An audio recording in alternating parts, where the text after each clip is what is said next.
Hello friends, आज हम पढ़ेंगे इंडिया हिस्ट्री का मोस्ट इंपॉर्टेंट टॉपिक है वैदिक काल। इससे पहले मैंने इसी चैनल पर एक क्लास अपलोड कर दी है जिसके अंदर क्या मैंने आपको वैदिक काल है वो पढ़ा दिया है। और आज हम अगला पार्ट के अंदर उत्तर वैदिक काल पढ़ेंगे। चलिए स्टार्ट करते हैं कि उत्तर वैदिक काल में है जो वैदिक काल सभ्यता थी वो कहाँ तक है पहुँच गई थी। कि वैदिक काल के बाद है आर्य गंगा यमुना दोआब की तरफ फैल गए थे और गंडक नदी इसकी पूर्वीय सीमा बन चुकी थी। यानी जो वैदिक काल के अंतर्गत है वहाँ के जो आर्य जो लोग थे उनका विस्तार केवल केवल सिंधु जो नदी थी वहाँ तक था, परंतु वैदिक काल में इस सभ्यता का है वो विस्तार हुआ और इसकी जो भौगोलिक सीमा थी वो गंगा यमुना दोआब तक है पहुँच चुकी थी और उसकी पूर्वी सीमा है वो गंडक नदी के द्वारा निर्धारित की गई है। और शतपथ ब्राह्मण के अनुसार है राजा विजय माधव सदानीर जो नदी थी वहाँ तक पहुँच गया। यानी इस शतपथ ब्राह्मण में उल्लेखित इस कथन से यह साबित होता है कि जो राजा विजय माधव था उसकी जो नदी है सदानीर तक उसका राज्य का विस्तार हो गया था। और वैदिक साहित्य में 3 पर्वतमालाओं का है वो उल्लेख मिलता है, एक त्रिकुद का, एक केज का और एक मेनाक का। और उसके बाद हम उत्तर वैदिक काल के राजनीतिक स्थिति देखेंगे।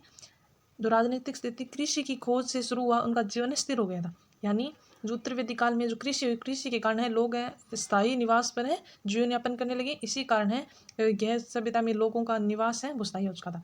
और क्षेत्रगत साम्राज्य का गठन हुआ, राजा का पद शक्तिशाली गरिमापूर्ण बन गया था और राजा ने कई उपाधियां धारण कर ली थी।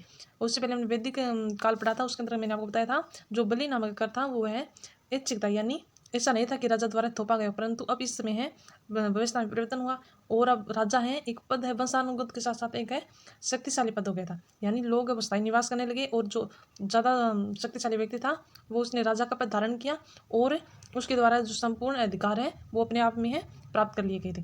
और राजा को कई उपाधि अपनाई और उससे संबंधित है जो उत्तर में जो साम्राज्य थे उन्होंने राजा का नाम है वो विराट के नाम से संबोधित किया और जो दक्षिण में उन्होंने एक राट के संबंध में और जो पश्चिम में स्वराट और जो पूर्व में उन्होंने सम्राट के नाम से राजा को संबोधित किया था।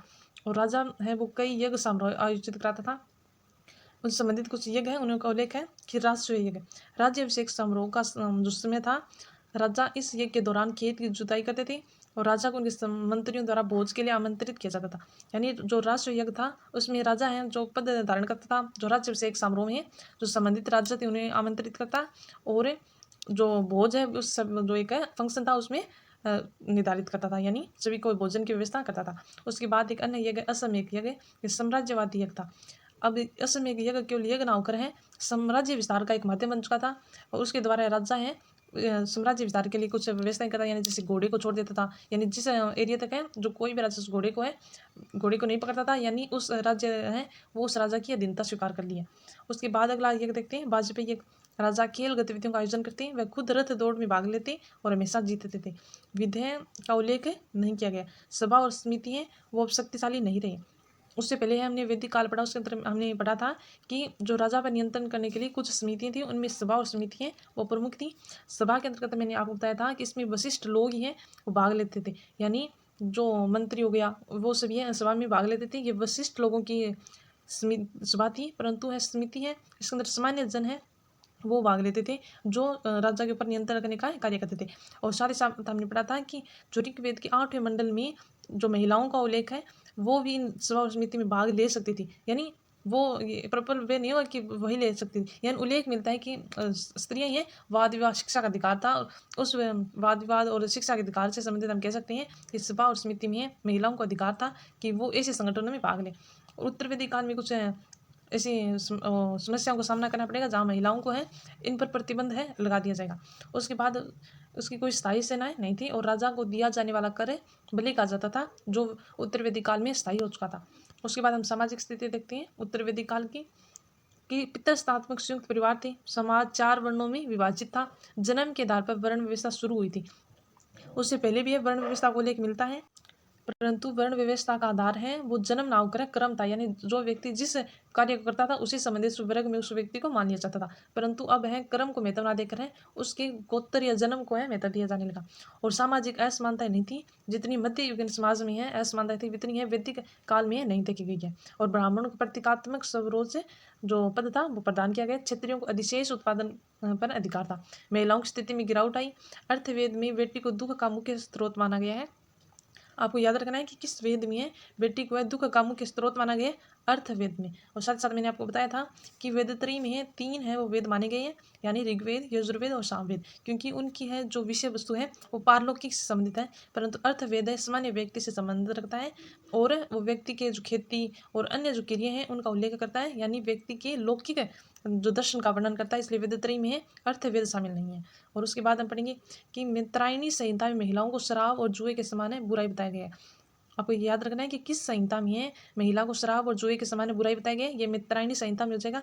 बृहदारण्यक में उपनिषद में वर्णित याज्ञवल्क्य और गार्गी का संवाद बताया गया। ये जो अब जो 7 अगस्त 2025 को सेकंड ग्रेड का एग्जाम हुआ था, इसके अंदर ये क्वेश्चन आ चुका है कि बृहदारण्य उपनिषद है किस से संबंधित है, याज्ञवल्क्य और गार्गी के संवाद संबंधित है। और महिलाओं को शिक्षा का अधिकार है था। उदाहरण के लिए गार्गी और मैत्रेयी है। विधवा पुनर्विवाह योग प्रथा का प्रचलन था।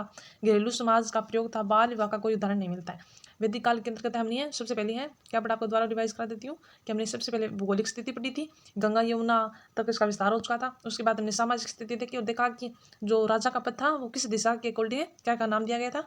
उसके बाद हमने सामाजिक स्थिति बढ़ती, यानी जो महिलाओं की स्थिति में कुछ ना कुछ है वैदिक काल की अपेक्षा उत्तर वैदिक काल में गिरावट आई है और सवार समिति है वो कमजोर हुई है। और जो अर्थवेद में बेटी को है दुख का मुख्य स्रोत माना जाने लगा।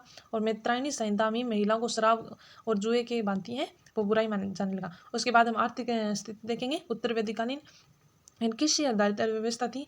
अर्थवेद के अनुसार राजा पुरजन्य के कृषि शुरू की, यानी उल्लेख मिलता है अर्थवेद के अनुसार पुरजन्य ने राजा था, उन्होंने कृषि है शुरू की। और अर्थवेद में कृषि की विधियों को लेके गया, जैसा मैंने आपको कहा कि अर्थवेद है वो व्यक्तियों से संबंधित है, सामान्य है जो व्यवस्था से संबंधित है, इसलिए उसे है व्यक्ति से संबंधित ग्रंथ माना गया। और अर्थ में टीडियों का उल्लेख मिलता है जो खेतों में जो ऐसे जो जानवर या फिर कुछ होते हैं जो फसलों को है वो नुकसान पहुंचाते हैं, टिड्डियों का भी उल्लेख मिलता है। और शतपथ ब्राह्मण के कांटक संहिता में 24 बैलों द्वारा खींचे गए हल का उल्लेख मिलता है। आर्य पशुपालन करते थे।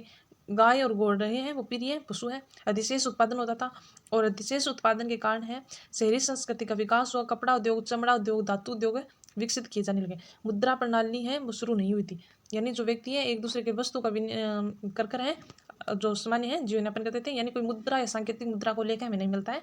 और मुद्रा के रूप में गाय और निस्क का उपयोग किया गया, वस्तु विनिमय होता था।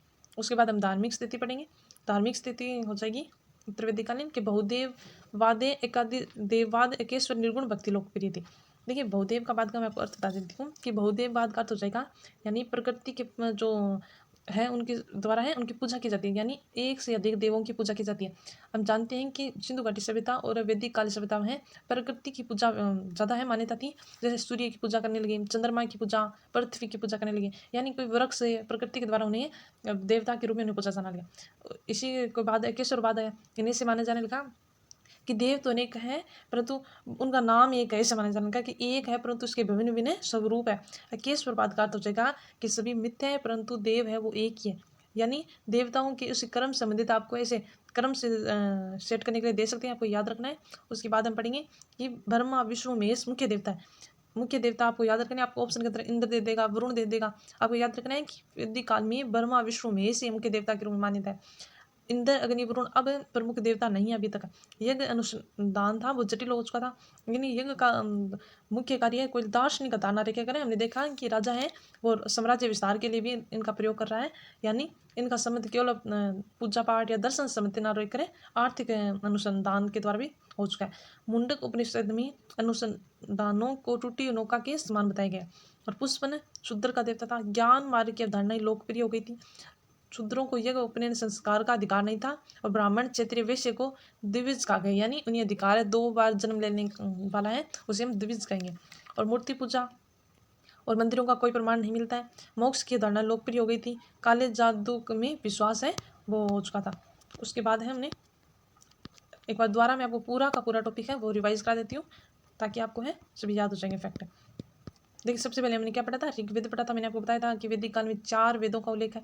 और उसके बाद हमने 10 मंडल 1028 सूत्र पढ़े और 10,500 ऋचिकाएँ पढ़ी थी और 10 मंडल पढ़े थे। इसके अंदर मैंने आपको बताया था कि इसके अंदर प्रथम वो जो 10वां मंडल है वो बाद में जुड़ गया, यानी नवीन मंडल है।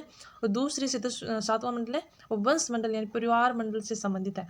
उसके बाद हमने गायत्री मंत्र बताया था मैंने हमने कि विश्वामित्र ने है इसका रचना की है। और गायत्री मंत्र आपको याद रखना है कि हमने 3 बार गायत्री मंत्र का जप किया है, यानी इसका मंडल कौन सा हो जाएगा, 3 नंबर हो जाए। और 7 के अंतर्गत मैंने आपको बताया था कि जो भरत था उसका किसी भी कबीला ने है जो राजा से हमने 7 नहीं दिए, यानी 10वें मंडल का में है, यानी 7वें मंडल में है। और इस युद्ध का वर्णन मिलता है। और जो भरत है उसने 10 राजा के अपोजिट में युद्ध किया था। और 8वें मंडल में हमने देखा था कि विदुषी महिलाओं के नाम मिलते हैं। उसके बाद मैंने आपको बताया था कि उसका उपवेद है, आयुर्वेद है, युजुर्वेद भी हमने पढ़ा था। इसके अंदर मैंने आपको बताया था कि यह वेद है वो कर्मकांड प्रधान है। और उसका उपवेद भी हमने धनुर्वेद देखा था, आपकी संबंधित है वो पूरी की पूरी फैक्ट हमने अच्छे समझा दी थी। और साथ उसके बाद हमने सामवेद पढ़ा था कि संगीत से संबंधित है। इसका उपवेद है वो गंधर्ववेद हो जाएगा, क्योंकि गंधर्ववेद है इसकी एक जो शैली कहेंगे ये गीत से संबंधित होता है। और सामवेद है गीत से संबंधित एक वेद रहा है। और अर्थवेद में हमने पढ़ा था कि ये भौतिकवादी वेद है, यानी इसका आधार केवल दार्शनिक नागरिक है, भौतिक है क्योंकि इसके अंदर कृषि की संबंधित है वो सूचनाएं भी दी गई है। उसके बाद है मैंने आपको कहा था कि आपको है जो उपनिवेश संहिता है वो अच्छे से याद कर लेनी है, क्योंकि प्रीवियस क्वेश्चन देखेंगे तो आप आएंगे जो दिसंबर 2024 में 2nd ग्रेड जो संस्कृत डिपार्टमेंट का एग्जाम हुआ था उसमें कंठ उपनिवेश का संबंध पूछा गया था, यानी यम और निश्चितता का वार्तालाप है उनका संबंध कंठ उपनिवेश से है। जबकि जो 7 अगस्त 2025 को एग्जाम हुआ था उसके अंदर बदारण्य उपनिषद वो पूछा गया था। और उसमें ज्वालिनी उपनिषद का हमने पढ़ा था कि 4 आश्रम है उनके बारे में वो लेकर था। छांदोग्य उपनिषद हो जाएगा कि उसने है भगवान कृष्ण को देवकी के पुत्र के रूप में है वर्णित किया। बदारण्य उपनिषद सबसे बड़ा उपनिषद और गार्गी याज्ञवल्क्य का संवाद है। और मुंडको उपनिषद है सत्य में जयते हैं। और तैत्तरीय है बुद्ध धर्म के अष्टमार्गिक मार्ग का वो वर्णन है वो करता है। मैंने है इस टॉपिक से संबंधित है आपको 2 क्लासों में केवल और केवल है 30 मिनट में है पूरा का पूरा टॉपिक कवर करवा दिया। और आगे हमारी है बौद्ध और जैन धर्म से संबंधित है क्लासें आएंगी। साथ ही साथ मैं बता देती हूँ कि मैंने जितनी भी क्लास ली उसे फैक्ट संबंधित है कोई भी समझौता नहीं किया, यानी मैंने ये देखा है कि 2nd ग्रेड एक सब्जेक्ट का एग्जाम है, इसलिए इसके अंदर डीपली क्वेश्चन पूछे जाते हैं। अगर आप ये क्लास ले रहे हैं तो आपको डरने की बिल्कुल भी आवश्यकता नहीं है कि इस क्लास से कोई क्वेश्चन आएगा या नहीं है, क्योंकि हमने विस्तृत तौर पर और कम टाइम में अध्ययन किया।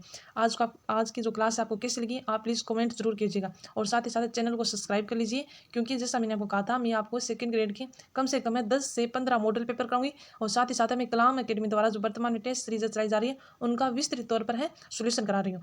और इसलिए आप इस चैनल को सब्सक्राइब कीजिए ताकि आपको कहीं भटकने की आवश्यकता नहीं पड़े। और आज की वीडियो को लाइक कीजिएगा। Thank you.